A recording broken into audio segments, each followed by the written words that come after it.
পরের মেয়েকে বিয়ে করে আনছেন, সেও তো আমানত। রক্ত পানি করা ঘামের পয়সা দিয়া স্ত্রী পরিজন সন্তান লালন পালন যদি করেন এই নিয়তে, আল্লাহর পক্ষ থেকে আমানত গুলো রক্ষা করতেছি। যত চাল, যত ডাল, যত কিছু সংসারের জন্য খরচ করবেন, আল্লাহর হাবিবের হাদিস সাক্ষ্য দেয় সবটুকুন খরচ ফি সাবিলিল্লাহ খরচ বলে গণ্য হয়ে যাবে। আমরা বুঝি শুধু মসজিদ মাদ্রাসায় আর পীরের খানকায় দিলেই কি পাশের বাড়ি গরিবটারে দেখে যদি 1 লাখ খাওয়াই, ওটা যে কত বড় সওয়াব এটা জানি। আপনারা বসে আছেন সেই দুপুর থেকে, কেউ খেয়ে এসেছেন, কেউ না খেয়ে, ঠিক না?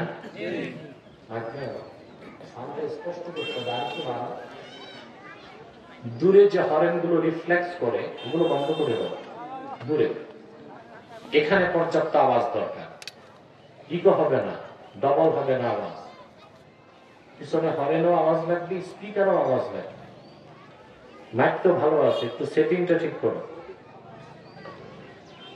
প্রিয় ভাইরা, এই তো এটা কই থাকে আওয়াজ? এটা যদি ডিব্বায় ভরে রাখো আমি চলবো কেমনে? এই আওয়াজটা লাগবে যেটা ছিল।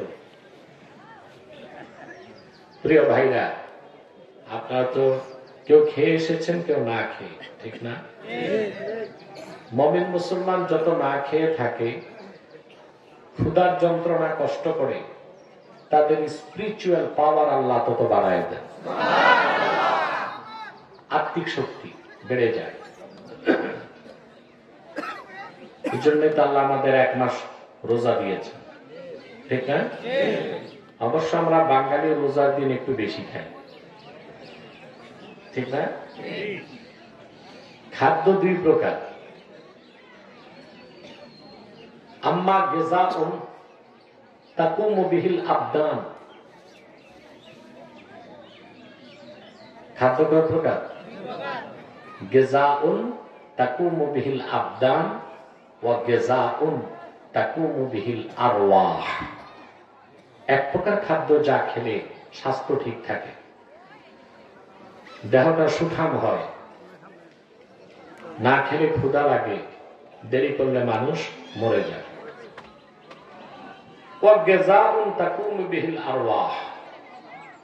আরেক প্রকার খাদ্য যা খেলে রুহুটা শক্তিশালী হয়। আল্লাহ রাব্বুল আলামিন মানুষের দেহটা তৈরি করেছেন মাটির সারনির্যাস থেকে, সেজন্য দেহের সমস্ত খাদ্য আসে মাটি থেকে। চাল ডাল গম আটা ফল ফলাদি শাকসবজি সবই আসে মাটি থেকে, কিন্তু মানুষের রুহটা এসেছে আসমান থেকে, রুহের খোরাকটাও এসেছে আসমান থেকেই। সুবহানাল্লাহ বলবেন না? রুহটা যেখান থেকে, খাদ্যটা সেখান থেকে। সুবহানাল্লাহ। কোরআন হচ্ছে গিযায়ে রূহ, এটা রুহের খোরাক। সুবহানাল্লাহ। আল্লাহ আমাদেরকে তৌফিক দিয়েছেন আজকে রুহানি খোরাক গ্রহণ করা। এতে আমরা খুশি না বেজার? বেজার শয়তান আর শয়তানের দালালরা। শয়তান বেজার। 13 সালে এখানে আমার দাওয়াত ছিল, টুটুল বই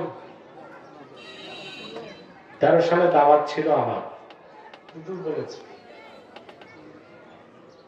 কিন্তু আমাকে আসতে দেওয়া হয় নাই। যারা দেয় নাই তারা এখন নাই, গোষ্ঠী সুদ্ধা দেশ ছাড়ছে। এগুলোরে খুঁজতে এখন দূরবীন লাগবে, খুঁজে পেলেও পাইতে পারে না আসাম বা ত্রিপুরার জঙ্গলে।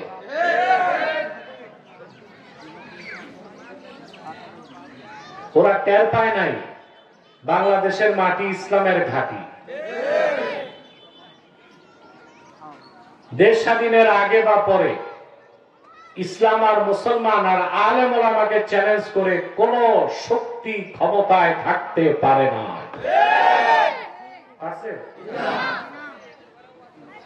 এখন যারা পরাজিত তাদের থেকে শিক্ষা নিবে আগামীর বিজয়ী শক্তি। পরাজিত শক্তির কাছ থেকে শিক্ষা নিবে কারা? আগামীর বিজয়ী শক্তি। ইসলাম, মুসলমান আর আলেম ওলামাকে চ্যালেঞ্জ করলে বাংলাদেশের ক্ষমতায় কেউ থাকতে পারে নাই, ভবিষ্যতেও পারে না। দেখেন বাংলাদেশের একই অবস্থা। জালেম কেউ এখন মাটির উপরে নাই, সব পালাইছে, সব গর্তে পালাইছে। দাউদকান্দি, তিতাস, মেঘনা, হোমনা, সারা বাংলাদেশের একই অবস্থা। তাহলে শয়তান তো বেজা, আর শয়তানের চেলা চামুন্ডারাও। আমরা কিছুক্ষণ পর আসরের টাইম হলেই মুনাজাত করবো ইনশাআল্লাহ। শয়তান এর আগে উঠাতে পারবে না তো, আপনাকে তো অস্বস্তা দিবে। আমরা ন্যাক নিয়ত করে শয়তানের নাপাক গালে একটি চপেটা ঘাত করতে চাই। রাজি আছেন? আমরা নিয়ত করছি কিছুক্ষণ পরে আজকের মুনাজাত করে গুনাহ মাফ করে নিষ্পাপ বেহেশতি আল্লাহওয়ালা হয়ে বাড়ি যেতে চাই। কারা কারা হাত তুলে আল্লাহ তাআলাকে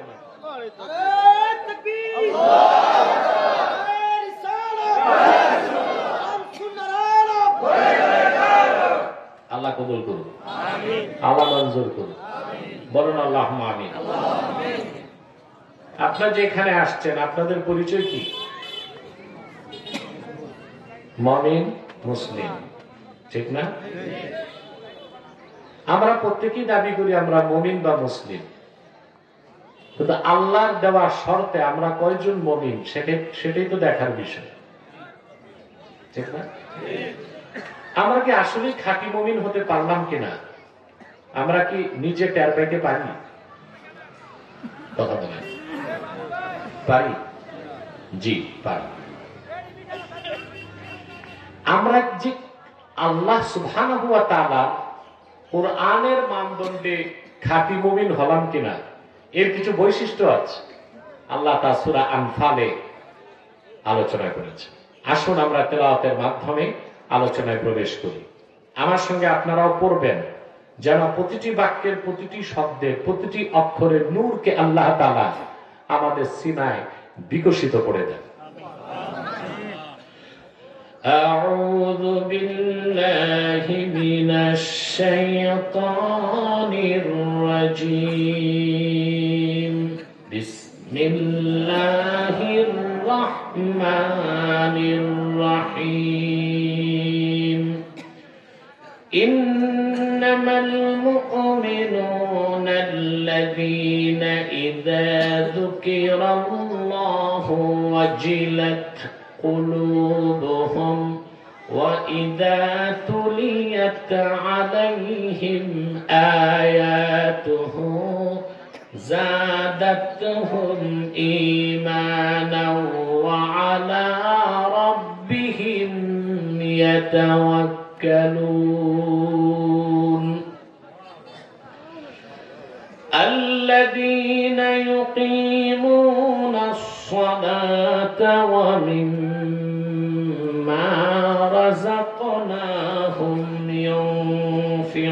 ينفقون أولئك هم المؤمنون حقا لهم درجات عند ربهم ومغفرة ورزق كريم।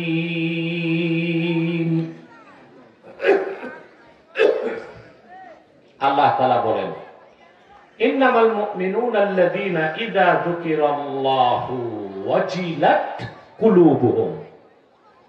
প্রকৃত মুমিন তো তারাই যাদের সামনে আল্লাহর জিকির হলে তাদের অন্তরগুলো আল্লাহর ভয়তে ভীত সন্ত্রস্ত হয়ে যায়, নরম হয়ে যায়, আল্লাহর হুকুম মানার জন্য প্রস্তুত হয়ে যায়। ওয়াইদা তুলিয়াত আলাইহিম আয়াতুহু, আর তাদের সামনে যখন কোরআনের আয়াত তেলাওয়াত হয়, কোরআনের তেলাওয়াত তাদের ঈমানকে বহুগুণ বাড়ায় দেয়। সুবহানাল্লাহ বলবেন। ওয়া আলা রাব্বিহিম ইয়াতাওয়াক্কালুন। তৃতীয় বৈশিষ্ট্য, তারা তাদের রব আল্লাহর উপর তাওয়াক্কুল করে। আল্লাযীনা ইউকিমুনাস সালাতা ওয়া মিম্মা রাযাকনাহুম ইউনফিকুন। যারা 5 ওয়াক্ত নামাজ আদায় করে আর আমি আল্লাহ যা দান করছি তার থেকে খরচ করে। এই 5টা বৈশিষ্ট্য যাদের মধ্যে পাওয়া যাবে, আল্লাহ বলেন উলাইকা হুমুল মুমিনুনা হাক্কান।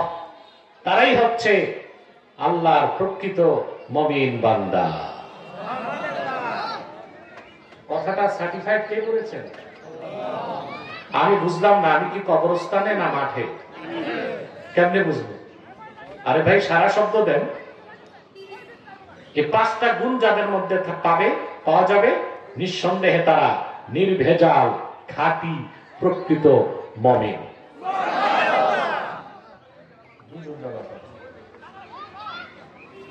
কয়টা বৈশিষ্ট্য? আল্লাহ পাক বলেন লাহুম দারাজাতুন ইনদা রাব্বিহিম ওয়া মাগফিরাতুন ওয়া রিজকুন কারীম। তাদের জন্য রয়েছে তাদের রব আল্লাহর কাছে বেহেশতে উঁচু মাকাম, রয়েছে রবের পক্ষ থেকে ক্ষমা, আর রয়েছে কবরে আর আখিরাতে সম্মানজনক রিজিক। যে ভাইরা দাঁড়িয়ে আছেন বসে যান, ফাঁকে ফাঁকে বসেন। আসেন ডান পাশে, আসেন ডানে।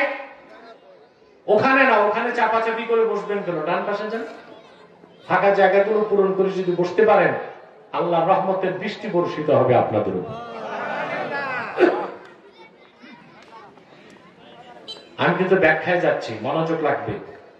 আছে তো মনোযোগ? আল্লাহ পাক বলেন ইন্নামাল মুমিনুনা আল্লাযীনা ইযা যুকিরাল্লাহ। প্রকৃত মুমিন তারাই, তাদের সামনে যখন আল্লাহর জিকির হয়। এখন এই জিকির অর্থ কি তা বুঝতে হবে। আমরা জিকির বলতে বুঝি শুধু সকাল সন্ধ্যার জিকির না, সকাল সন্ধ্যার জিকিরটাও জিকির, কিন্তু নফল। আজান দেওয়াও জিকির, সুন্নতে মুআক্কাদা। নামাজ পড়াও জিকির, ফরজে আইন। কোরআনটাও জিকির। এই জিকির হচ্ছে ঈমান। জিকিরের ভাগ আছে না, স্তর আছে না? সকাল সন্ধ্যার জিকির করতে হবে, কিন্তু এটা মুস্তাহাব। এটা কি?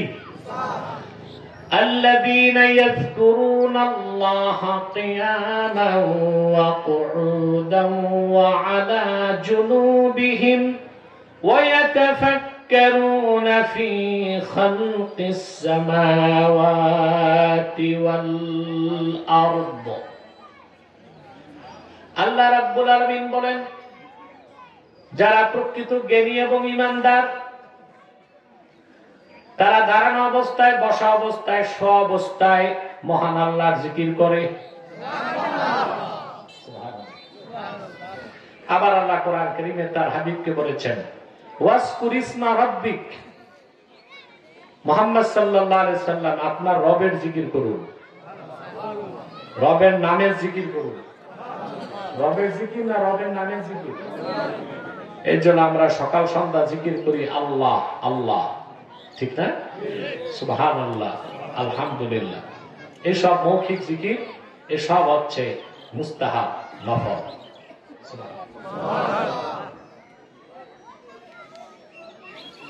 আবার কোরআন তেলাওয়াত করাও জিকির, কোরআন শোনাও জিকির, তোয়াফ করাও জিকির, সাফা মারওয়ায় সাই করা সেটাও জিকির। আবার সবচেয়ে বড় জিকির হচ্ছে 5 ওয়াক্ত নামাজ আদায় করা, এটাও জিকির। এখন আল্লাহ কোথায় কোন জিকিরের কথা বলছে তা তো বুঝতে হবে, নইলে আমরা ব্যাখ্যাটা আরে ভাই কথা বলেন, জোরে বলেন, বুঝবো? নামাজের চেয়ে বড় জিকির আছে? আল্লাহ রাব্বুল আলামিন বলেন, উতলু মা উহিয়া ইলাইকা মিনাল কিতাবি ওয়া আকিমিস সালাতা ইন্নাস সালাতা তানহা আনিল ফাহশাই ওয়াল মুনকার ওয়া লাযিকরুল্লাহি আকবার। প্রিয় হাবিব মুহাম্মদ সাল্লাল্লাহু আলাইহি ওয়াসাল্লাম, আপনার উপর অবতীর্ণ কোরআন আপনি তিলাওয়াত করুন, নামাজ কায়েম করুন, উম্মতকে বলে দিন মুমিনের নামাজ তাকে সকল গুনার কাজ, অশ্লীল কাজ থেকে বাঁচায়। নিশ্চয় আল্লাহ জিকির সবচেয়ে বড়। নামাজ সবচেয়ে বড় জিকির। আমাদের দেশে কিছু ভণ্ড পীর ফকির আছে, সকাল সন্ধ্যা নফল জিকির করে, কিন্তু ফরজ জিকির নামাজ আছে। এগুলো হোমনায় বেশি, যত বিবাড়িয়ার দিকে যাবেন বেশি। সকাল বিকাল জিকির করে, রাত 12টায় জিকির করে, নারী পুরুষ মিলেমিশে জিকির করে। সবচেয়ে বড় জিকির যে ফরজ, আমাদের খবর নাই, আছে নফল জিকির নিয়ে। তারপর জিকিরের নামে যে ভণ্ডামি হয়, ওটারে জিকির বললে ঈমান থাকবে? একদিকে খিচুড়ির ডেক গরম হয়, আরেকদিকে রাত 12টায় জিকির শুরু হয়। একদিকে পুরুষ, একদিকে মহিলা। প্রথমে থাকে পর্দা, খলিফা একটা দোতারা নিয়ে ফাল দেয়, মনের পর্দা, বড় পর্দা, বাইরের পর্দা সরাও। তারপর সবচেয়ে বড় ফরজ যে পর্দা, পর্দা গেল, নারী পুরুষ একসাথে নাচানাচি করে। তারপর খলিফা দোতারা নিয়ে দ্বিতীয় ফাল দেয়, মনের বাত্তি, বড় বাত্তি, বাইরের বাত্তি, মারো লাত্তি। শুরু হয় বদমাশি। এটা মারেফত নয়, এটা মাইরের পথ। জিকির নয়, জিকিরের নামে, তরিকতের নামে ভণ্ডামি আর বেদাত ছাড়া কিছু না। সমাজটাকে ধ্বংস করতেছে এই বেদাতিরা। পরিচয় দেয় সুন্নি, ও তো রাসূলুল্লাহর উম্মতি হয় নাই, কেমনে সুন্নি হবে? আগে তো উম্মত, তারপরে না ওহাবি নয় সুন্নি, উম্মতি তো হয় নাই। তাহলে নফল জিকির, সকাল সন্ধ্যার জিকির, আর নামাজটাও জিকির। এটা কি? আবার এই কোরআন কি? জিকির। এটা হচ্ছে ঈমান। আল্লাহ রাব্বুল আলামিন বলেন, ওয়ামান আ'রাদা আন যিকরি, ওয়ামান আ'রাদা আন যিকরি ফাইন্না লাহু মাঈশাতান দানকা ওয়া নাহশুরুহু ইয়াওমাল কিয়ামাতি আ'মা। আল্লাহ পাক বলেন, যে হতভাগা আমার এই জিকির কোরআন থেকে মুখ ফিরায় নিল, সে কি মুসলমান না কাফের? তার জন্য রয়েছে একটি সংকুচিত রিজিক, আর কাল কিয়ামতের দিন তারে আমি অন্ধ করে হাসরে উঠাবো। তাহলে সকাল সন্ধ্যার জিকিরটাও জিকির।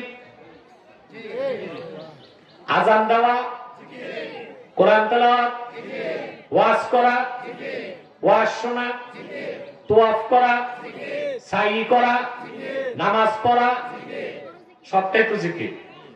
আল্লাহর কোরআন একটা জিকির নফল, একটা সুন্নাত, একটা ওয়াজিব, একটা ফরজ, আর একটা ঈমান। আল্লাহ এক এক জায়গায় জিকির বলতে এক একটা জিনিসকে বুঝিয়েছেন। এখন আমরা যে ব্যাখ্যা করছি, ইন্নামাল মুমিনুনা আল্লাযীনা ইযা যুকিরাল্লাহ, প্রকৃত মুমিন তারাই, তাদের সামনে যখন আল্লাহর জিকির হয়। এখানে কোন জিকির উদ্দেশ্য? প্রশ্ন আসে না? এবার আমরা ব্যাখ্যাটা সহজে বুঝবো ইনশাআল্লাহ। আরে বাবা, তোমরা দাঁড়ায় আছো কারা? আমি জানি না তোমরা কে কে খান বাহাদুর আহসানুল্লাহ নাতিপুতি। আল্লাহর ওয়াস্তে ডান পাশের একটু ফাঁকা জায়গা আছে, এটা পূরণ করো। বাকি বিছানা থাকলে স্বেচ্ছাসেবকদেরকে বলবো আর একটু বিছায়া দাও। আপনারা বসেন, বসেন।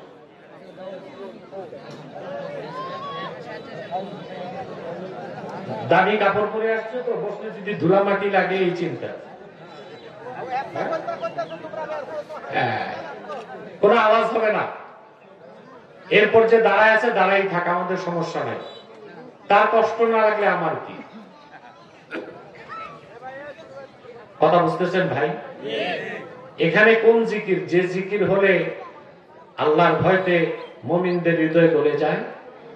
ইবনে কাসির ব্যাখ্যা করেছেন, ইদা যুকিরাল্লাহ আই ইদা যুকিরা ইনদাহুম আহকামুল্লাহ।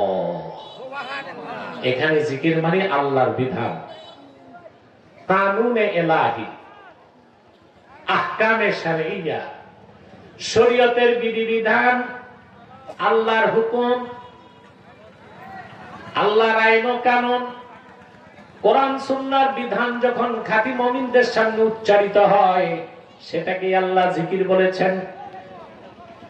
তখন মুমিনদের অন্তরগুলো আল্লাহর ভয়তে ভীত সন্ত্রস্ত হয়ে যায়, নরম হয়ে যায়, আল্লাহর বিধান মানার জন্য প্রস্তুত হয়ে যায়। আমরা কি সবাই আল্লাহর বিধান মানতে প্রস্তুত আছি? জি না, আমরা তো প্রস্তুত না। আরব বিশ্বকে বাদ দিলে পৃথিবীর কোথাও এত মাহফিল হয় না বাংলাদেশে শীতকালে যত মাহফিল হয়। কোথায় মানুষের কাঙ্ক্ষিত পরিবর্তন কি হচ্ছে? নামাজের সংখ্যা বাড়তেছে, আবার ডিজে পার্টিতে যায় ওই রকম লোকের সংখ্যা। হালাল খোর বাড়তেছে, আনুপাতিক হারে সুদখোর ঘুষখোর তো বোঝা যাচ্ছে আমরা ওয়াজ মাহফিলে যা শুনি তা মানি না। যা শুনি তা মানি না। যদি যা শুনতাম তাই মানতাম, তা আমরা অনেকটা ফেরেশতার কাছাকাছি পৌঁছে যেতাম। ঠিকটা তো ঠিক মতো কইলা না। এখন আমরা কোরআন হাদিস শুনি, বিশ্বাস করি, মানি না কেন? তার কারণটা দেখব। আমাদের অন্তর মানতে চায় না। এবার আসেন অন্তরের ব্যাখ্যা। আল্লাহ বলেছেন, ওয়াজিলাত কুলুবুহুম, খাঁটি মুমিনদের অন্তরসমূহ বিগলিত হয়ে যায়। কলবুন শব্দের বহুবচন কুলুব, বুঝলেন? এই অন্তর বা কলব হচ্ছে 4 প্রকার। কয় প্রকার? আমরা এখানে যারা আছি প্রত্যেকের কলব যে কোনো 1 প্রকার। আমি একটু পরেই প্রশ্ন করবো আপনার কলব কোন প্রকার, আপনাকে উত্তর দিতে হবে। পারবেন তো? আহমদ বিন হাম্বল রাহমাতুল্লাহ তার মুসনাদে বিশুদ্ধ সনদে হাদিস বর্ণনা করেছেন। আল্লাহর হাবিব ইরশাদ করেছেন, মানুষের অন্তরসমূহ 4 প্রকার। প্রথম প্রকার অন্তর হচ্ছে কলবুন আজরাদ ফাহুয়া কলবুল মুমিন। প্রথম প্রকার অন্তর হচ্ছে পবিত্র পরিচ্ছন্ন জ্যোতির্ময় অন্তর, যে অন্তর থেকে সূর্যের আলোর মতো সর্বাবস্থায় নূর বের হয়। এই অন্তরটা আল্লাহ দিয়েছেন তার মুমিন বান্দাকে। ওখানে কোনো কালিমা নাই, কোনো দোষ নাই, কোনো আয়েব নাই, কোনো শিরক কুফরের ধুলাবালিও নাই। ওই অন্তর থেকে সর্বাবস্থায় নূরের ঝলক বের হতে থাকে।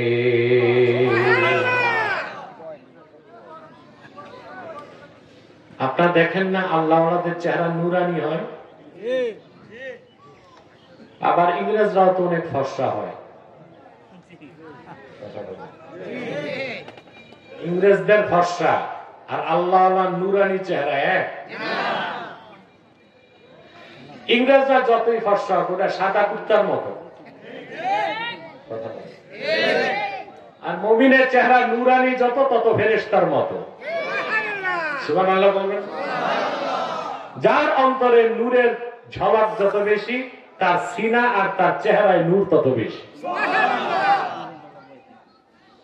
ওই অন্তর যার আছে তার তো চিন্তা না। আল্লাহ রাব্বুল আলামিন বলেন ইয়াউমা লা ইয়ানফা'ু মালুন ওয়ালা বানুন ইল্লা মান আতাল্লাহা বিকলবিন সালিম।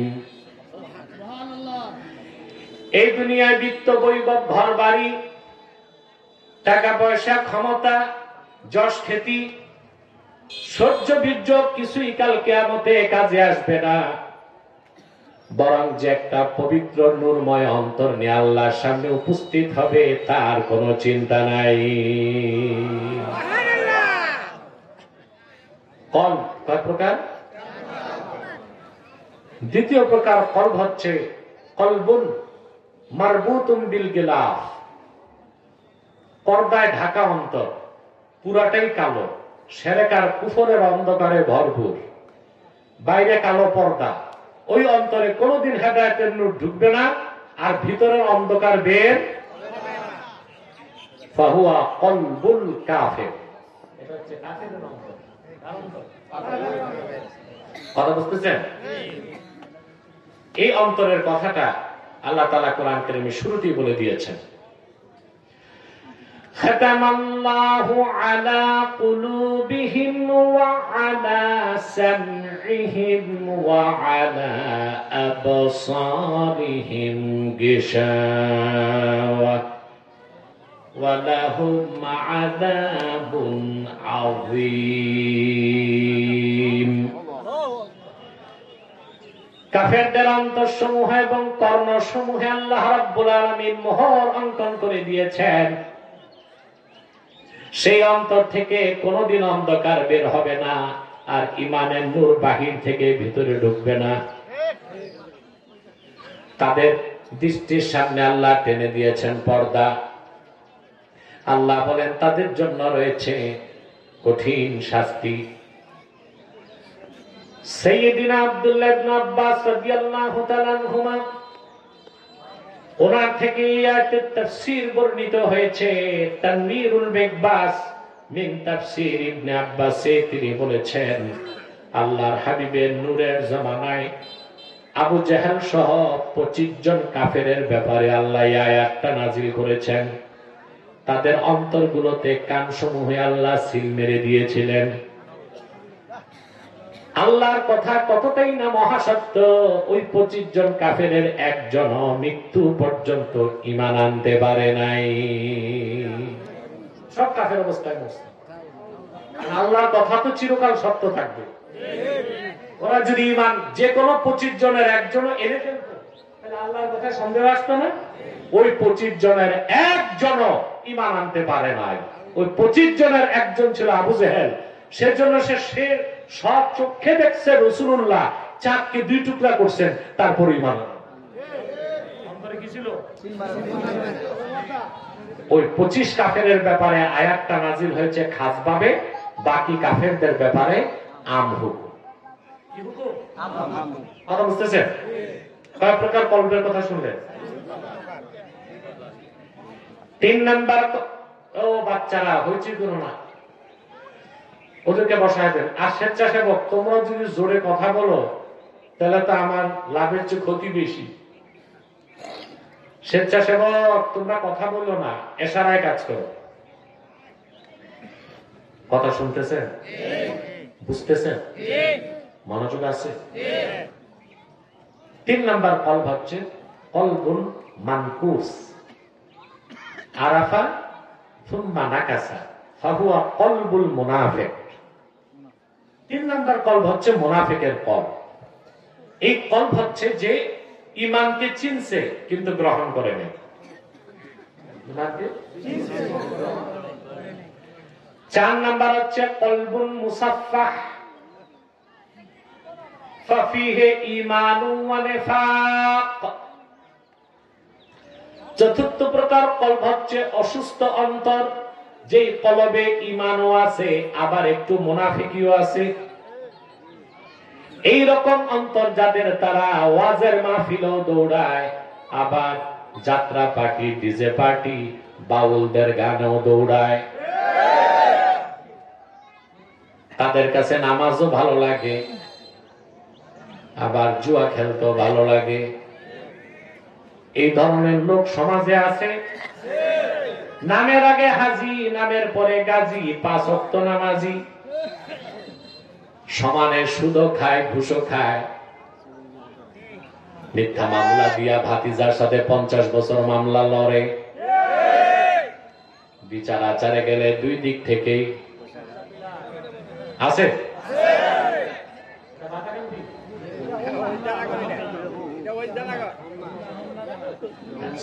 অযোধ্যা না, তোমরা এগুলো নাই তো? আছে, এরকম মানুষ আছে। নামাজও ঠিক, আবার সুদও খায়। হাজি সাহেব বিচারে বসলে ঘুষ খায়। কথা বলে এত লম্বা দাড়ি, কিন্তু মিথ্যা মামলা দিয়ে আরেকজনকে কষ্ট দিতেছে। আছে? এই লোকটার অন্তর কলবুন মুসাফফা, ইমানও আছে, নেফাকও।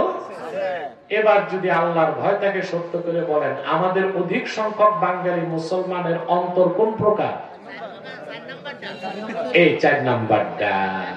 এই তো বুঝে গেছে, আলহামদুলিল্লাহ। এই জন্য আমরা মসজিদও যাই। আবার কিছু তো আছে এমন মুনাফিক, ওয়াজ মাহফিল চায় না, কয় গান দাও, গান আছে না? তো মাহফিল বন্ধ করো, মাহফিল দিয়ে কি লাভ? আরে বেটা, মৌমাছি সবসময় মধু তালাশ করে, আর তেলা পোকা যায় ডাস্টবিনে। তোর চরিত্র তো তেলা পোকার মতো, এই জন্য তোর নাকটা যায় গানের দিকে। আর আল্লাহওয়ালা কোরআন প্রেমিক মুসলমান সবসময় মৌমাছির মতো আল্লাহর কোরআনের মধু সঞ্চয় করতে চায়। গান বাদ্য শোনাই তো হারাম, আর ওয়াজ বাদ দিয়ে গান বাদ্য যেটা করতেছে ওটা তো মুসলমান না, ওটা আবু জাহেলের উত্তরসূরি। এগুলো সমাজ থেকে নির্বাসিত করুন। যদি আপনাদের দলে থাকে, দল থেকে বের করেন। পঞ্চায়েতে থাকে, পঞ্চায়েত থেকে বের করেন। গান শুনতে মন চায়, তুই দরজা বন্ধ করে বাড়িতে শোন, ঠিক না? ওয়াজ মাহফিল বন্ধ করে গানের কথা যে বলে, এটা কি মুসলমান?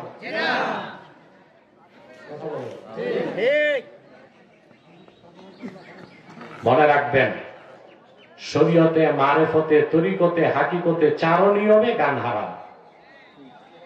ইসলামে গান বাদ্যের কোন সুযোগ নাই। হানাফি, শাফি, মালিকি, হাম্বলি 4 মাযহাব একমত। ওয়াকাদ ইনআকাদাল ইজমাউ আলা আন্না সিমাআতাল গিনা ফিসকুন ওয়াল জুলুস ফি মাজলিসিহা নিফাকুন ওয়াত তালাদ্দুদ বিহা কুফরুন। 4 মাযহাব একমত, গান বাদ্য শোনা হারাম। গান বাদ্যের মজলিসে যাওয়া মুনাফিকি।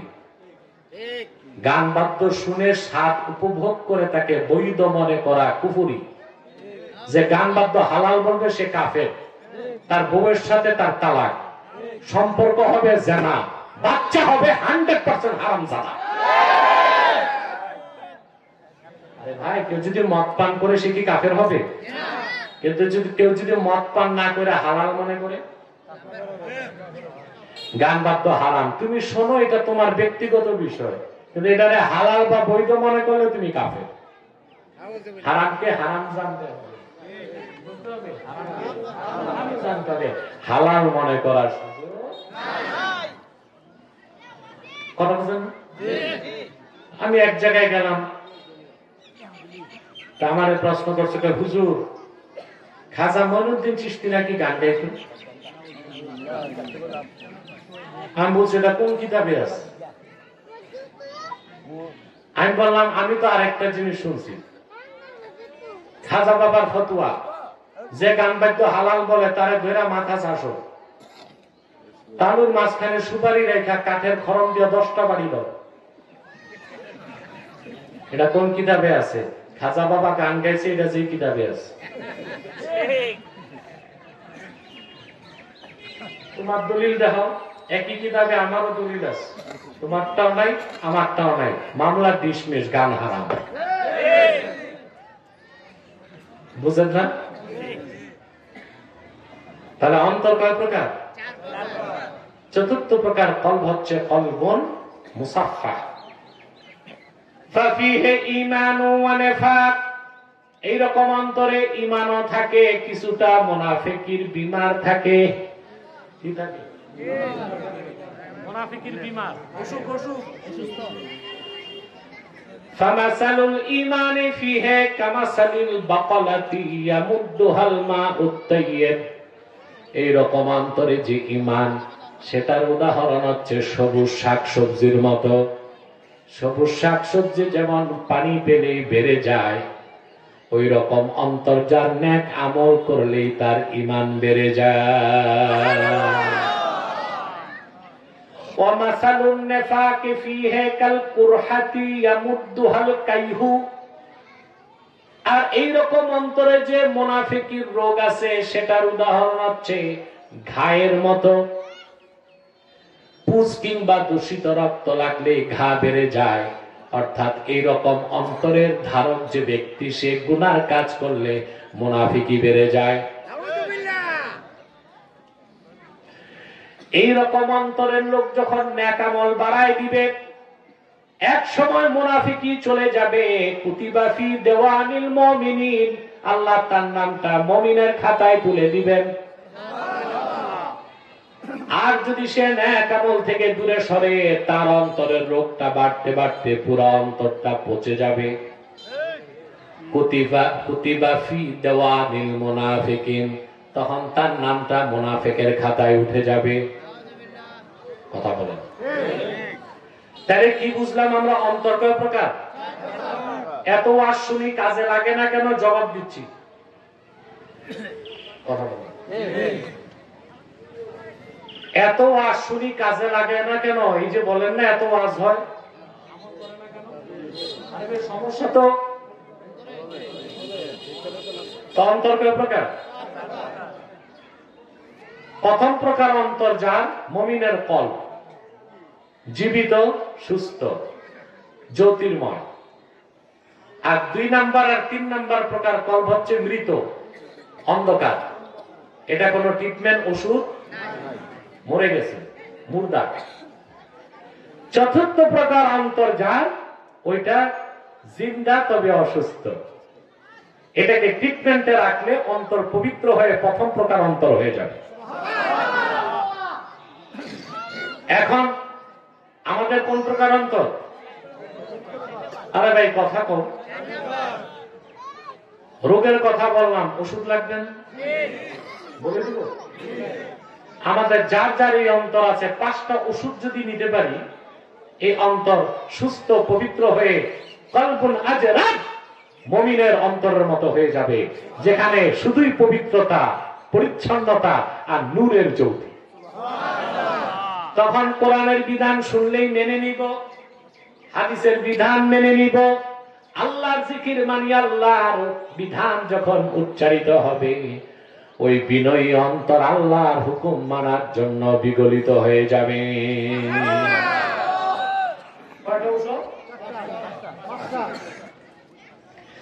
হযরত ইব্রাহিম খাওয়াস রাহমাতুল্লাহ বলেছেন, দাওয়াউল কলবে খামসা। অন্তরের ওষুধ কয়টা? আরে ভাই, আমি যে অসুখের কথা কই, এটার ওষুধ পিজিতে গেলে পাইবেন না নাকি? পিজিতে, সিঙ্গাপুরের মাউন্ট এলিজাবেথ, ওরা এই রোগ চিনে না, ওদের নিজেদেরই এই রোগ আছে। আল্লাহ আল্লাহ বুজুর্গ ব্যক্তির কাছে যাইতে হবে এটার ওষুধ নিতে। এই যে পিরি মুরিদি অনেকে মানে না, এটা তো মূর্খতা। বাতিল ভণ্ড পীরদেরকে আমরা বলবো না, হক্কানি আল্লাহ আল্লাহ পীর বুজুর্গদেরকে বলবো হ্যাঁ। ভণ্ড পীরদেরকে বলবো না, আল্লাহ আল্লাহ হক্কানি বুজুর্গ পীরদেরকে বলবো হ্যাঁ। অন্তরের ওষুধ কয়টা বলবো? লিখতে হবে, কাগজে কলমে না, মনের খাতা হবে। তিলাওয়াতুল কোরআনি বিত্তাদাব্বুর,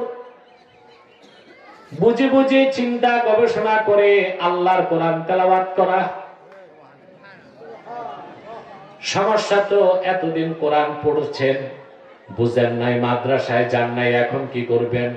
যেখানে আল্লাহর কোরআনের তাফসীর হয়, ব্যাখ্যা হয়, ওখানে বসলেই হবে। তাহলে ওয়াজ মাহফিলের দরকার আছে না? গান বাদ্যের দরকার আছে? ওয়াজ মাহফিল তারাই চায় যারা মৌমাছির মতো মধু খোঁজে, গান বাদ্য তারাই চায় যারা তেলাপোকার মতো ডাস্টবিন খোঁজে। কি রকম নেতা চান? মৌমাছির মতো না তেলাপোকার মতো?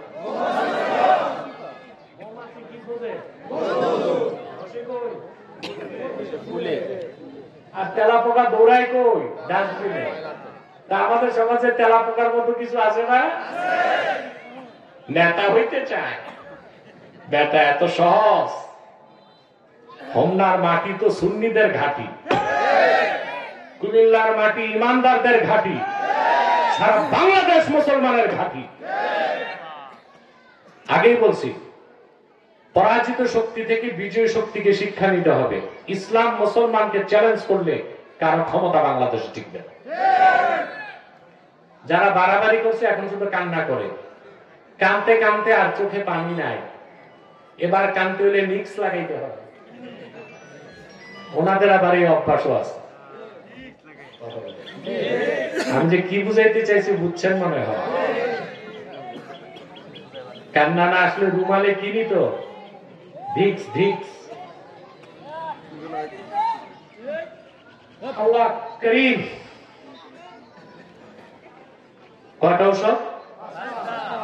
অন্তরের বিমার দূর করতে কয়টা ঔষধ?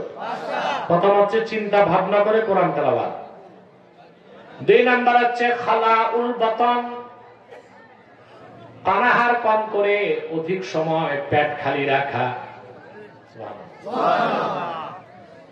আমরা কিন্তু কম খাই না, বেশি খাই, তবে নিজের বাড়িতে না, দাওয়াত খেতে গেলে। আজকে দাওয়াত কি আর দাওয়াত আছে ভাই? 15 বছর আমরা দেখছি ডিবির হারুনের ভাতের হোটেল, আর আমি দেখি বাংলাদেশের সব বিয়ে বাড়ি এক একটা ভাতের হোটেল। গরিবের দাওয়াত আছে? দাওয়াত সব বড় লোকের, চেয়ারম্যান, মেম্বার, ধনী, শিল্পপতি, ওসব দাওয়াত যারা পায় সকালে আর নাস্তা করে না, পোষাইতে হবে না।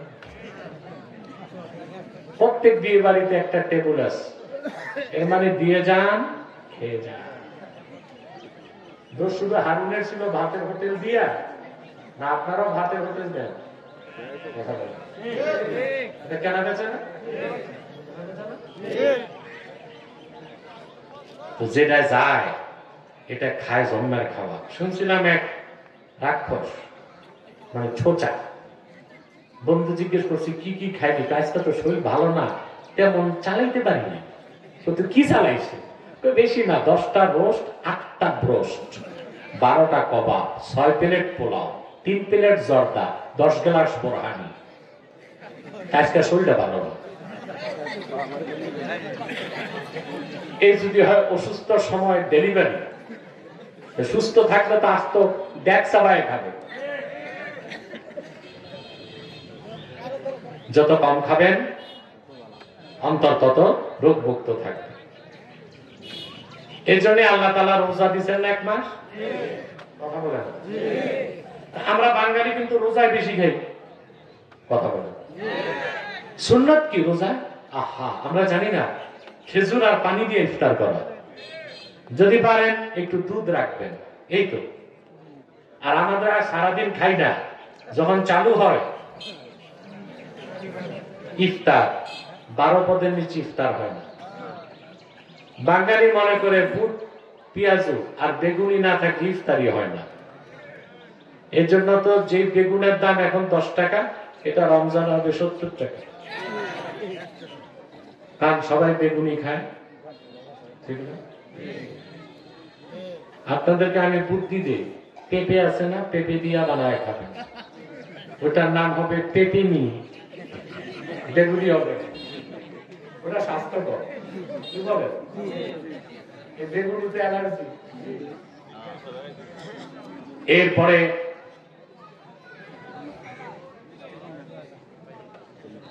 এরপরে মাগরিবের পর আবার খাওয়া শুরু হয় তারাবি পর্যন্ত। তারাবির পর সেহরি পর্যন্ত মুখটা চলতেই থাকে। আল্লাহ রোজা দিচ্ছেন এইরকম সারাদিন রাত জাবর কাটতে। 2 নাম্বার হচ্ছে খালাউল বাতন, পেট খালি রাখা। অর্থাৎ আপনার প্রচুর আছে কিন্তু আপনি বুঝে শুনে খাবেন, বুঝলেন না? আল্লাহ রশিদ দয়া, আমি 24 ঘন্টার মধ্যে অধিক সময় ক্ষুধার্ত থাকি, এটা আমার রুটিনের কারণে, বুঝলেন না? আমার অধিকাংশ দিন ফজর পরে ঘুমাইতে হয়, জোহরের আগে উঠে দিনে মাহফিলে যেতে হয়। যেমন আজকে এসেছি চা নাস্তা করে, এখানে নামার পর যদি খেতে বসতাম, আমার টাইমই আছে হাতে 1.5 থেকে 2 ঘন্টা, 40 মিনিট চলে যেত খেতে। আপনারা ঠকতেন না? আমি এটা সবচেয়ে অপরাধ মনে করি, আমার জনগণকে ঠকানো, এবং আমি কষ্ট করি। আমি কিন্তু খাই না, আবার বাসায় যেতে যেতে মাগরিবের একটু আগে। এখন দেখেন 24 ঘন্টা আমি বেশি সময় ক্ষুধার্ত থাকি। আমি দেখছি যত ক্ষুধা থাকে তত সুস্থ থাকি, আত্মিক শক্তি বাড়ে। তাহলে কম খাওয়াটাও অন্তরকে রোগ মুক্ত করে। 3 নাম্বার ওয়া কিয়ামুন ফিল লাইল, রাতে 2-4 রাকাত তাহাজ্জুদ পড়া, এটা অন্তরের সবচেয়ে বড় ঔষধ। 2-4 রাকাত পড়েন, লজ্জা হয় যে ফরজ নামাজই তো পড়ি না, তাহাজ্জুদ আবার কথা। বলে যাই মুরব্বীরা, আপনাদের বয়স যাদের 60 পার হয়েছে, নিয়মিত তাহাজ্জুদ পড়ুন। আর যুবকদেরকে বলি, অন্তত সপ্তাহে জুমার রাত আর সোমবারের রাতে 4 রাকাত তাহাজ্জুদ পড়বা। একবার তাহাজ্জুদের মজা পেয়ে গেলে তুমি, তোমারে আর উঠাইতে হবে না, বিছানায় তোমাকে ধাক্কাবে শেষ রাতে। সুবহানাল্লাহ। তাআল্লুক মা আল্লাহ, আল্লাহর সাথে বন্ধুত্ব করার জন্য তাহাজ্জুদের কোনো বিকল্প না। তাহাজ্জুদ পড়লে বান্দা আল্লাহর কাছে দ্রুত যায়। আল্লাহ বলছেন ওয়াসজুদ ওয়াকতারিব, সিজদা কর, কাছে আয়। যে যত সিজদা করবে আমার মালিক আল্লাহ তত কাছে সে যাইতে থাকবে। অন্তর রোগ মুক্ত করার তৃতীয় ওষুধ কি? 4 নাম্বার হচ্ছে ওয়াতাদাররু ইনদাস সাহার, শেষ রাতে ইয়তীম ও কাঙ্গাল ভিক্ষুকের মতো 2 হাত তুলে আমার আল্লাহর কাছে মুনাজাত করে গুনাহ মাফের দোয়া চাইতে হবে। কান্না আসবে না, কান্নার ভান করতে হবে। আসামি অপরাধীর মতো আল্লাহর সামনে আত্মসমর্পণ করতে হবে। আল্লাহ তুমি মাফ করে দাও, আমি তোমার বান্দা হবার উপযুক্ত না, তুমি বান্দা বানাইছো, তোমার জাহান্নামের শাস্তি গ্রহণ করার ক্ষমতা আমাকে দাও নাই, আমাকে তুমি মাফ করে দাও। তাদাররু ইনদাস সাহা, শেষ রাতে রোনাজারি করা। অন্তর রোগ মুক্ত করার 5ম ঔষধ মুজালাসাতুস সালিহিন, নেককার আল্লাহওয়ালা বুজুর্গদের মজলিসে বসা। বলেন সুবহানাল্লাহ। হক্কানি পীরের কাছে গেলে ফায়দা আছে না নাই? আল্লাহওয়ালা বুজুর্গ আলেম বা পীরের সামনে বসে থাকলে চুপচাপ অন্তর পবিত্র হইতে থাকে। আবার পিছনে যান, অন্তর কয় প্রকার? 4। প্রথম হচ্ছে কলবুন আজরাত, যেই মুমিন বান্দার কলবটা পুরা পবিত্র হয়ে ঈমানের নূরে ভরে গেছে, ওই রকম কলব যাদের, তাদের কথাই আল্লাহ বলেছেন ইন্নামাল মুমিনুনাল্লাযীনা ইযা যুকিরাল্লাহু ওয়াজিলাত কুলুবুহুম। প্রকৃত মুমিন তো তারাই যাদের সামনে আল্লাহর জিকির বা বিধিবিধান উচ্চারিত হলে তাদের অন্তরগুলো আল্লাহর ভয়তে নরম হয়ে যায়, আল্লাহর হুকুম মানার জন্য প্রস্তুত হয়ে যায়। আমরা হৃদয়টা ওইরকম করব, এটা প্রথম বৈশিষ্ট্য খাঁটি মুমিনের, আল্লাহর হুকুম শুনলেই মেনে নেয়। সুবহানাল্লাহ। 2 নাম্বার, وَإِذَا تُلِيَتْ عَلَيْهِمْ آيَاتُهُ زَادَتْهُمْ إِيمَانًا। আর তাদের সামনে যখন আল্লাহর কোরআনের তেলাওয়াত হয়, সেই তেলাওয়াত তাদের ঈমানকে বহু বহু গুণ বাড়ায় দেয়। তো কোরআনের আয়াত প্রমাণ দিচ্ছে ঈমান বাড়ে, ঈমান বাড়ে।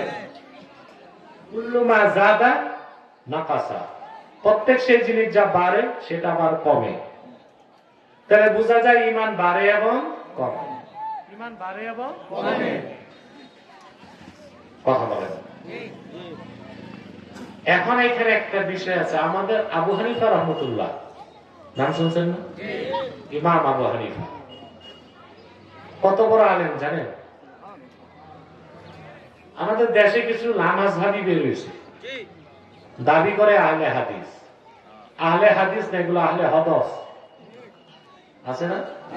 আহলে হাদিস মাযহাব মানে না, বলে আমরা হাদিস মোতাবেক চলি। জীবনও মাদ্রাসার বারান্দায় যায় নাই, আন্ডা ব্যাপারী, শুটকি ব্যাপারী, মাছের আড়তদার, সূরা ফাতিহাও জানে না, বলে মাযহাব মানার আবার দরকার কি? আবু হানিফা তো হাদিস বুঝে নাই।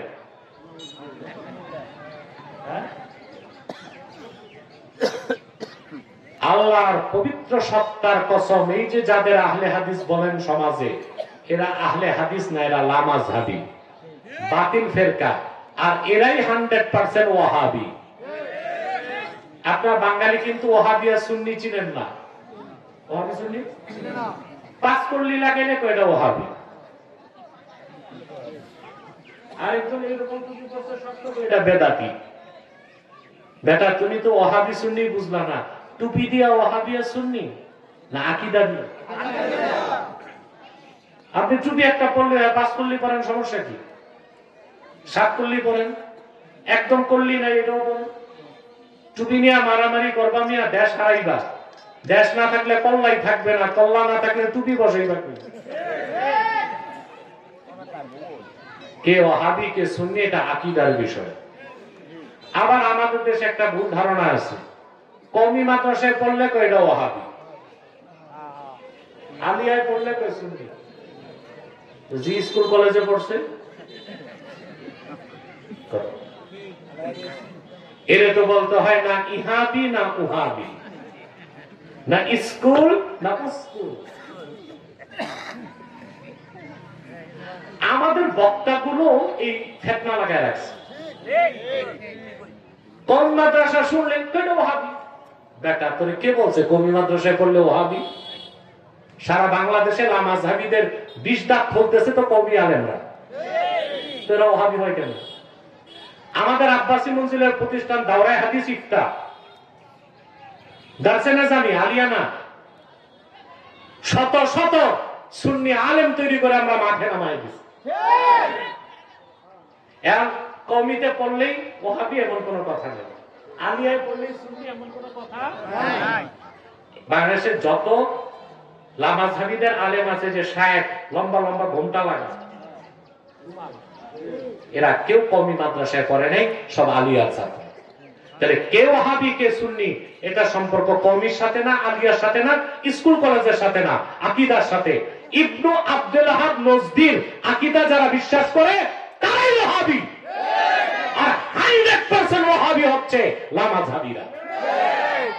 কিন্তু তোমরা নিজেরা ঝগড়া করতেছো, ওয়াহাবী এই তো বেদাতি, আর আসল ওয়াহাবী হাসে কেউ লাগছে। কথা বুঝতেছেন? এই লামাযহাবীরা যেসব আকীদা প্রচার করতেছে, ভাই মুসলমান থাকার সুযোগ নাই। এরা আবু হানিফাকে নিয়ে মন্তব্য করে, বেটা আবু হানিফার জুতা বহনের ক্ষমতা আছে নাকি? কে আবু হানিফা? কে 80 হিজরিতে তার জন্ম। 4 জন সাহাবী সাক্ষাৎ লাভ করছে। 1200 তাবিঈনের কাছে যে হাদিস আর ফিকহ নিছেন। ব্যবসার টাকা দিয়া 20,000 ছাত্রকে ফকিহুল উম্মাত বানিয়েছেন। সারা জীবনে আবু হানিফা 81,000 মাসালা ইস্তেমবাদ করছেন। ফতোয়া শামীতে ইবনে আবিদিন শামী দামেস্কের ছাপ প্রথম খণ্ড 48 পৃষ্ঠার হামেশে উল্লেখ করছেন প্রতিদিন রাতে আবু হানিফা 500 রাকাত নফল নামাজ পড়তেন। ইন্নাহু রাআ রাব্বাহু মিআতা মাররাতিন ফিল মানাম। ইমামে আযম আবু হানিফা স্বপ্নে আমার আল্লাহকে 100 বার দেখেছেন। 57 বার হজ আর উমরা করেছেন। তার নাম আবু হানিফা। আর আন্ডা ব্যাপারী কর কে বলে ব্যাঙ্গারি চালায়। হে আবু আমরা হাদিস মানি, ফিকহ মানি না। আর যদি সূরা ফাতিহাটা খুলে কোন তরজমা করো, ওর মাস্টার স্ট্রোক করবে। আবু হানিফা বলেছেন ইন্নাল ঈমানা লা ইয়াজিদু ওয়া লা ইয়ানকুস। ঈমান বাড়েও না কমেও না। আর আল্লাহ বলতেছেন কোরআনের তেলাওয়াত হলে ঈমান বাড়ে। তা আবু হানিফা কি কোরআন শরীফ বুঝে না?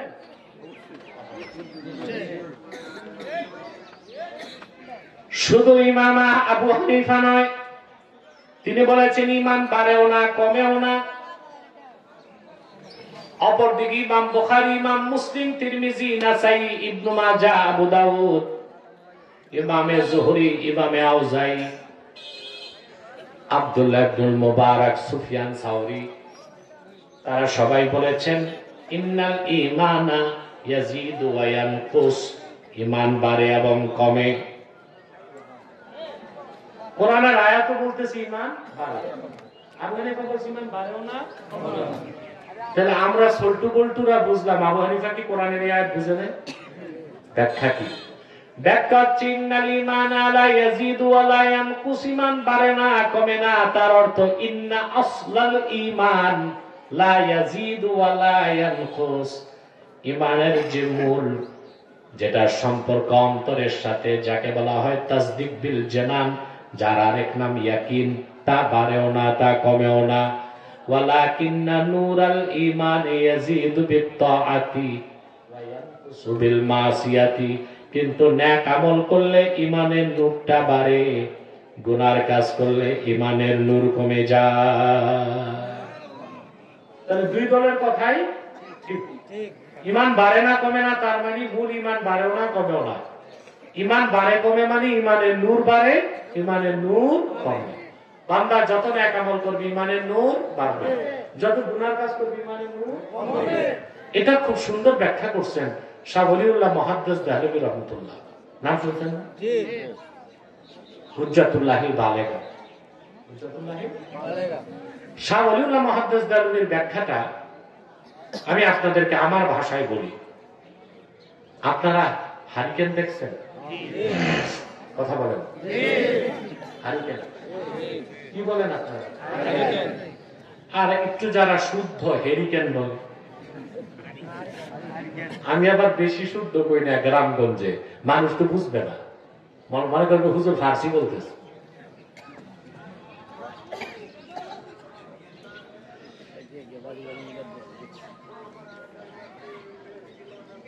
এবারটা কি করে কোথায় রাতে হবে না? এবারটা মাইকটা 10 মিনিট পর চালাইতে পারে না। কথা শুনতেছেন ভাই? আপনি যখন সন্ধ্যার সময় হারিকেনটা জ্বালান, ঘরটা উজ্জ্বল হয়ে যায়। আপনি ঘুমায় গেছেন, ফজরের সময় উঠে দেখলেন ঘর অন্ধকার, হারিকেন জ্বলতেছে। এখন সন্ধ্যায় যে আগুন জ্বলছে, ফজরে কমে গেছে? শনিটায় আগুন যা ছিল তাই আছে, চিমনিটা কালো হয়ে গেছে, এই জন্য আলোটা কথা বলে। সলিতার আগুন যা ছিল, সন্ধ্যায় চিমনিটা পরিষ্কার ছিল, আলো ছড়াইছে। সারা রাত জ্বলার কারণে চিমনিটা কালো হয়ে গেছে, আলো মূল ইমান বাড়েও না কমেও না। বান্দা যখন গুনার কাজ করে অন্তর কালিমা যুক্ত হলে আলো কমে যায়। বান্দা যখন নেক আমল করে অন্তর পরিষ্কার হতে থাকে, আলোটাও বাড়তে থাকে। আল্লাহ বলেছেন ওয়া ইযা তুলিয়াত আলাইহিম আয়াতুহু যাদাতহুম ঈমানা।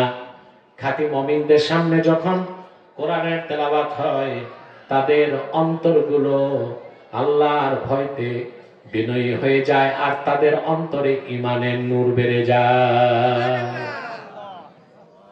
খাঁটি মুমিনের কয়টা বৈশিষ্ট্য শুনলেন? দুইটা। আল্লাহর জিকির হলে অন্তরগুলো নরম হয়, আর কোরআনের তেলাওয়াত শুনলে ঈমান। 3 নাম্বার বৈশিষ্ট্য ওয়া আলা রাব্বিহিম ইয়াতাওয়াক্কালুন। পরিপূর্ণ মুমিনরা সর্বাবস্থায় তাদের রব আল্লাহর উপর তাওয়াক্কুল রাখে। যার তাওয়াক্কুল নাই আল্লাহর উপর, ওটা কোন সংজ্ঞায় মুসলমান হইতে পারে না। আপনার কি তাওয়াক্কুল আছে? জি না। তাওয়াক্কুল থাকলে কি রিজিকের ভয় করতেন? সমানে মানুষ পরিবার পরিকল্পনা করতেছে। কেন? ভয় একটাই, বাচ্চা কাচ্চা বাড়লে খাওয়াবো কোত্থেকে? তো রিজিকের জন্য আল্লাহর উপর ভরসা নাই। দাড়ি টুপি জুব্বা করতে ঠিক আছে, বুঝা যায় আল্লাহর উপর যার তাওয়াক্কুল নাই, এটা তো খাঁটি মুমিন হইতে পারে না। আপনার সন্তানের রিজিক আপনি দিবেন না, সে তার রিজিক বরাদ্দ নিজে। আকাশ জমিন সৃষ্টির 50,000 বছর আগে। পরিবার পরিকল্পনা করা হালাল না হারাম? করবেন? যদি রেজিস্টার ডাক্তার বলে আপনার স্ত্রী কনসেপ্ট হলে মারা যেতে পারে, বড় ধরনের অসুস্থ হতে পারে, তখন আপনি পরিবার পরিকল্পনা নীতি গ্রহণ করতে। এছাড়া রিজিকের ভয়তে যদি পরিবার পরিকল্পনা করেন, শুধু হারাম হবে না, শিরকের গুনাহ হইতে পারে। এগুলো হচ্ছে ইহুদিদের একটা চাল মুসলমানদের সংখ্যা কমানোর। বাংলাদেশের থেকে 117 গুণ বড় হচ্ছে রাশিয়া। কত? সারা দুনিয়াটা 51 কোটি বর্গ কিলোমিটার। কত? রাশিয়া একটা দেশে 1 কোটি বর্গ কিলোমিটারের বেশি, মানে দুনিয়ার 50 ভাগের 1 ভাগ রাশিয়া। মানুষ আছে মোটে 14 কোটি। আমাদের চেয়ে 117 গুণ বড় লোক, আমাদের চেয়ে বড়। বিলিয়ন বিলিয়ন ডলার পুতিন সরকার খরচ করতেছে জনগণ বাড়াইতে, বাড়ে না, কমে। সারা দুনিয়ায় ইহুদি আছে 11 মিলিয়ন, মানে 1 কোটি 10 লাখ। আরে ওদের মারতে কি আমাদের বোমা লাগে না? 200 কোটি মুসলমান একসাথে পেশাব করলে ইসরায়েলের ইহুদিরা ভূমধ্য সাগরে ভেসে যায়। সমস্যা আমরা এক হইতে পারি না। ওরা কত আছে সংখ্যায়? মাত্র 1 কোটি 10 লাখ। ইসরায়েলের নিয়ম হচ্ছে যে একটা বাচ্চা নিবে তার ট্যাক্স ফ্রি, 2টা বাচ্চা ভ্যাট ফ্রি, 3টা বাচ্চা শিক্ষা ফ্রি, 4টা বাচ্চা বাড়ি গাড়ি সব ফ্রি। তখনই আছে বিজ্ঞানীরা দেখছে ওদের সেক্স ক্রোমোজোম নষ্ট হয়ে যাচ্ছে। সন্তান উৎপাদনের জন্য আল্লাহ তাআলা একটা নিয়ম রাখছেন। পুরুষকে সেক্স ক্রোমোজোম দিয়েছেন XY, মহিলাকে সেক্স ক্রোমোজোম দিয়েছেন XX। এছাড়া সন্তান হইতে পারে না। বিজ্ঞানীরা দেখছে ওদের সেক্স ক্রোমোজোম। উম্মতে মুহাম্মদীরে মারবা, ফিলিস্তিনে বোমা দিয়া আল্লাহ জায়গা মতো গজব দিছেন। ঠিকটা ঠিক মতো কইলা না। ইতালিতে জন্মহার কমতেছে, ইউরোপে জন্মহার কমে যাচ্ছে। তার কারণ আল্লাহর ইচ্ছা সারা পৃথিবীতে বেশি থাকবে উম্মতে মুহাম্মদী। এই জন্য UNESCO, world health organization Europe আমেরিকার ইহুদিরা বাংলাদেশে ফ্যাক্টরি করতে পয়সা দেয় না, কিন্তু পরিবার পরিকল্পনার জন্য সব ফ্রি। দেখেন না, বুড়া মানুষগুলো ধরে ধরে নাস্তা করায়, নাস্তার পর জায়গা মতো ইঞ্জেকশন একটা দিয়া পকেটে 3000 টাকা দেয়। বুড়া তো বাকবাকুম পায় না, নাস্তা পাইছে, 3000 টাকা পাইছে, বুড়া বুঝলো না এক ইঞ্জেকশনে ফ্যাক্টরি ভিউজ।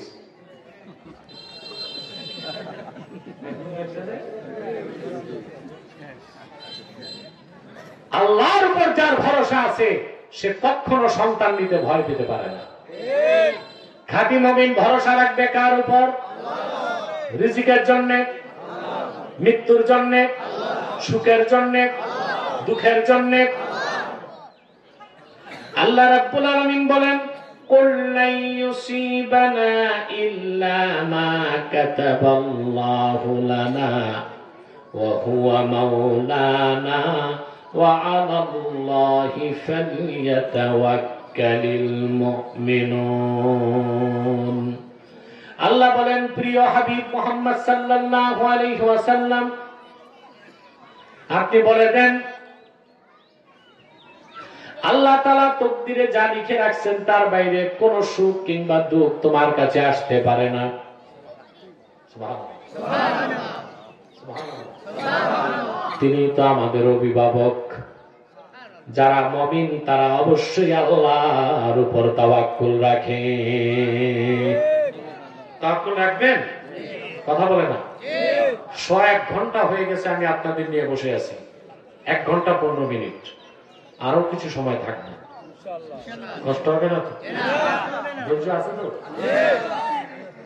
তাওয়াক্কুল কার উপর করবেন?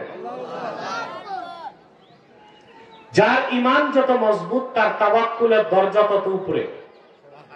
আবু দাউদ শরীফের হাদিস, এক সাহাবী আল্লাহর হাবিবকে যে বললেন, ইয়া রাসূলুল্লাহ সাল্লাল্লাহু আলাইহি ওয়াসাল্লাম, আমি উট বাঁধি নাই, আল্লাহর উপর তাওয়াক্কুল করছি। আল্লাহর হাবিব বলেন, আগে উট বাঁধো, তারপর আল্লাহর উপর তাওয়াক্কুল করো। সুবহানাল্লাহ। কারণ আল্লাহ রাসূল সাল্লাল্লাহু আলাইহি ওয়াসাল্লাম জানতেন ওই সাহাবীর ইয়াকিন পূর্ণ মাত্রায় পৌঁছে। অপরদিকে হাদিস সাক্ষ্য দেয় আল্লাহর হাবিব সাল্লাল্লাহু আলাইহি ওয়াসাল্লাম সাহাবায়ে কেরামকে বললেন, লাউ আন্নাকুম তাওয়াক্কালতুম আলাল্লাহি হাক্কা তাওয়াক্কুলিহি লা রাযাকাকুম কামা ইয়ারযুকুত তায়র তাগুদু খিমাসান ওয়া তারুহু বিতানা। আল্লাহর হাবিব বলেছেন, আমার প্রিয় সাহাবীরা, মহান আল্লাহর উপর যতটুকু তাওয়াক্কুল করা দরকার ততটুকু যদি করতে পারো, পাখিকে আল্লাহ যেভাবে বিনা চেষ্টায় রিজিক দেন, তোমাদেরকে চাকরি ব্যবসা ছাড়া ঘরে বসিয়ে বসিয়ে আল্লাহ রিজিক দিয়ে দিবেন। এটা হলো তাওয়াক্কুলের উচ্চ স্তর।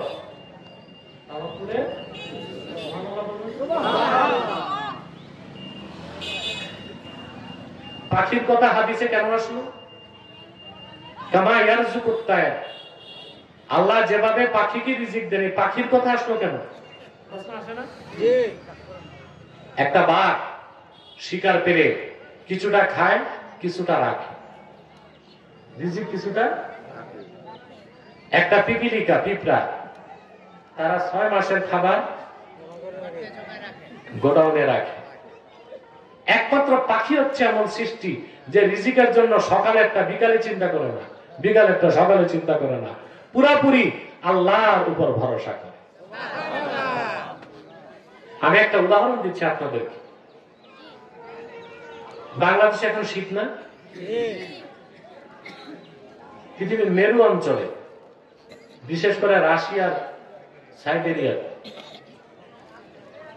আর আমেরিকার আলাস্কাতে এখন শীত হচ্ছে -71 ডিগ্রি সেলসিয়াস। কত? এটা বুঝছেন কতটুকু?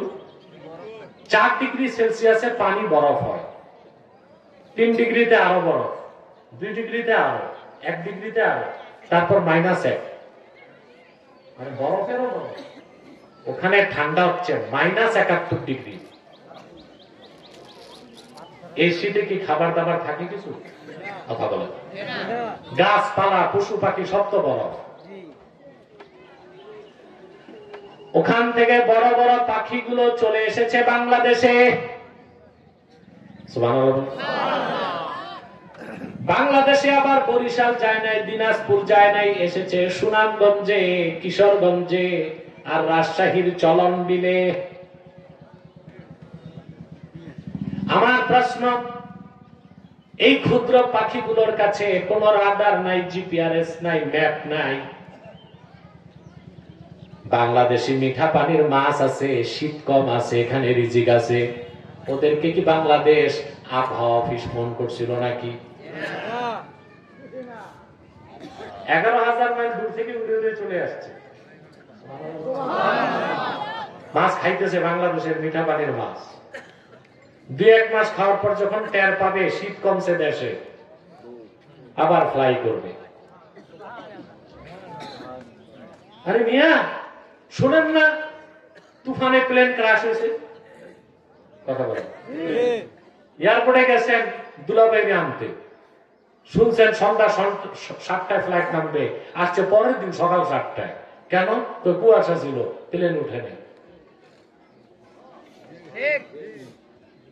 বিজ্ঞানের এত বড় আবিষ্কার, প্লেন কুয়াশায় চলতে পারে না, ঝড় তুফানে বিধ্বস্ত হয়ে যায়। ক্ষুদ্র পাখিগুলো 11,000 মাইল পথ পাড়ি দিয়ে ভাটি বাংলায় এসে মিঠা পানির মাছ খেয়ে আবার আল্লাহর জিকির করতে করতে দেশে ফিরে যায়। কোন ঝড় তুফান কুয়াশা তাদের ঠেকাতে পারে না। 2 পাতা বিজ্ঞান পড়া আমার দেশের বল্টু চৌধুরী নাস্তিক হয়। কয় পাতা বিজ্ঞান? বেটা তোর বিজ্ঞান যেখানে শেষ, আল্লাহর নগণ্য সৃষ্টি পাখির প্রযুক্তি সেখানে শুরু। আর তুই ঘোড়ার ডিমের বিজ্ঞান দেখে কোরআন হাদিস বাদ দিয়া মডার্ন ছাতা। 2 পাতা বিজ্ঞান পড়লেই নাস্তিক হবে, পুরা বিজ্ঞান পড়লে আল্লাহর কোরআনের সামনে মস্তক মতো হয়। ঠিকটাও ঠিক মতো কইতে পারবো না, তোমাদের ভলিউমও সমস্যা। কি হবে আর এত ফরমালিন আর কার্বাইড খাইলে? এখন পাখিগুলো রিজিক আছে বাংলাদেশে। 11,000 মাইল ধরে ফোন গেছিল, ওদের মাথায় কে দিছেন? পথকে দেখাই দিছেন। বিজ্ঞানের কাছে এটার জবাব নাই, কোরআন জবাব দিচ্ছে। কিভাবে সম্ভব হলো? আল্লাহ পাক বলেন, قال ربنا الذي أعطى كل شيء خلقه ثم هدى। মুসা নবী ফেরাউনকে বললেন, রে ফেরাউন, আমাদের রবকে শোন। আমাদের রব হচ্ছেন তিনি প্রতিটি সৃষ্টিকে যিনি ভিন্ন ভিন্ন আকৃতি দান করেন আর প্রতিটি সৃষ্টিকে জীবিকা নির্বাহের জন্য পথ দেখায় দেন। তাইলে অন্য সকল প্রাণী রিজিকের জন্য কিছু চেষ্টা করে, চেষ্টা নাই কার? এই জন্য আল্লাহ হাবিব সাল্লাল্লাহু আলাইহি ওয়াসাল্লাম সাহাবায়ে কেরামকে বলেছেন, তোমরা যদি আল্লাহর উপর পুরা তাওয়াক্কুল করতে পারতা, আল্লাহ যেমন পাখিকে রিজিক দেন তোমাদেরকে ওইভাবে রিজিক দিতেন। পাখিগুলো তাকদু খিমাসা ওয়া তারুহু বিতানা, সকালে পাখিগুলো ঘর ছাড়ে খালি পেট, সন্ধ্যায় ঘরে ফিরে আসে পেট ভরে যায় জিকির করতে করতে। তাওয়াক্কুল কার উপর রাখবেন? পারবেন তো ইনশাআল্লাহ? আল্লাহ আমাদেরকে কবুল করুন, আল্লাহ আমাদেরকে মঞ্জুর করুন। আর 2টা কথা রয়ে গেছে। খাঁটি মুমিনের কয়টা বৈশিষ্ট্য? 3 নাম্বার হচ্ছে আল্লাযীনা ইউকিমুনাস সালাহ, এবং যারা 5 ওয়াক্ত নামাজ আদায় করে। ওয়া মিম্মা রাযাকনাহুম ইউনফিকুন, আমি যা দান করছি তার থেকে খরচ করে। আল্লাহ বলেন এই 5টা বৈশিষ্ট্য যাদের মধ্যে আছে, উলাইকা হুমুল মুমিনুনা হাক্কান, তারাই খাঁটি মুমিন। তাহলে চতুর্থটা হচ্ছে 5 ওয়াক্ত নামাজ। কয় ওয়াক্ত নামাজ? 5 নাম্বারটা হচ্ছে যাকাত দেওয়া, আল্লাহর পথে খরচ। সুদের টাকা থেকে? ঘুষের টাকা? আমাদের দেশে যারা বড় বড় দান করে সব দিন খেলাপির টাকা। কথা বল। আল্লাহ বলছেন ওয়ামিম্মা রাযাকনাহুম ইউনফিকুন আর মিম্মা আ'তাইনাহুম ইয়াতাসাদদাকুন। আমি যেটা দান করছি ওইটা থেকে খরচ করে, মানে খরচটা হইতে হালাল থেকে, কিসের থেকে? আপনি নাম ফুটাইতে আয়েশা মাহফিলে বলবেন আমি মসজিদে 10 লাখ দিলাম, পুরা টাকাই ব্যাংকে, 1 পয়সার কাজে আসবে না, বরং ঈমান নষ্ট হবে আপনার। আর যদি হালাল থেকে 10টা টাকা দেন, আল্লাহ কবুল করেন, এটারে আল্লাহ 700 গুণ বাড়ায় আপনার হাতে বুঝাই দিবেন। দেশে আমি দেখি গ্রাম দেশে যুবকরা ঢাকা থেকে শিল্পপতি দাওয়াত করে, ঠিক না? আসে শিল্পপতি, তোরণ নির্মাণ করে, লাল গালিচার সংবর্ধনা দেয়, 1 কোটি টাকা দিছে মসজিদের জন্য, পুরা টাকাই হারাম। 1 কোটি টাকা দিয়া সুদের টাকা, 1 কোটি টাকায় মার্বেল পাথর দিয়া মসজিদ বানাবা, সেই মসজিদে নামাজ পড়লে নামাজ আদায় হবে, কবুল হবে না। কিন্তু গ্রামের মেহনতি জনতা রক্ত পানি করা ঘামের পয়সা দিয়া খেজুর পাতার মসজিদ যদি বানাতে পারো, ওই মসজিদে এক একটা সাজদা করলে আমার আল্লাহর কাছে তার দাম 7 আকাশের চেয়ে বেশি হয়ে যাবে। হালালের বরকত, হালালের বরকত বেশি। এই যে আজকে আমাদের নামাজ রোজা কবুল হয় না কেন? রিজিকের সমস্যা, দান করাতে। তাহলে অমিম্মা রাযাকনাহুম ইউনফিকুন, আমরা দান করব, খরচ করব। ইউনফিকুন মানে খরচ করে, মসজিদে দেয়, মাদ্রাসায় দেয়। আর শুধু মসজিদ মাদ্রাসায় দিলেই হয় না, গরিবকে খাওয়ালেও আল্লাহর প্রতি খরচ হয়। বিধবা মেয়ে যার বিয়ে হয় না, তারে যদি বিয়ের ব্যবস্থা করে দেন, যার ঘরে চাল নাই যদি চাল দিয়ে দেন, যার ঔষধ নাই তারে যদি ঔষধ কিনে দেন, যে বাচ্চাটার বই কেনার টাকা নাই তারে যদি বই কিনে দেন, এই সব খরচ যদি আমার আল্লাহর সন্তুষ্টির জন্য হয়, ওয়ামিম্মা রাযাকনাহুম ইউনফিকুনের আওতায় চলে যাবে। শুধু কি তাই ভাই, আপনি যদি নিজের ঘরেও খরচ করেন, বাচ্চাগুলো কার? বউ। হাদিস সাক্ষ্য দেয়, কোন ব্যক্তি যদি তার স্ত্রীর পরিচয় সন্তানকে লালন পালন করে আল্লাহর খুশির জন্য, সংসারের সব খরচ ফি সাবিলিল্লাহ খরচ বলে গণ্য। কম কথা ভাই, কম কথা। আপনারা যারা একটু কষ্টে আছেন, বউ বাচ্চা পালতে পালতে বিরক্ত হয়ে যান, মনে তখন সান্ত্বনা নিবেন, আমি আল্লাহর খুশির জন্য পালি, সব কষ্ট দূর হয়ে যাবে।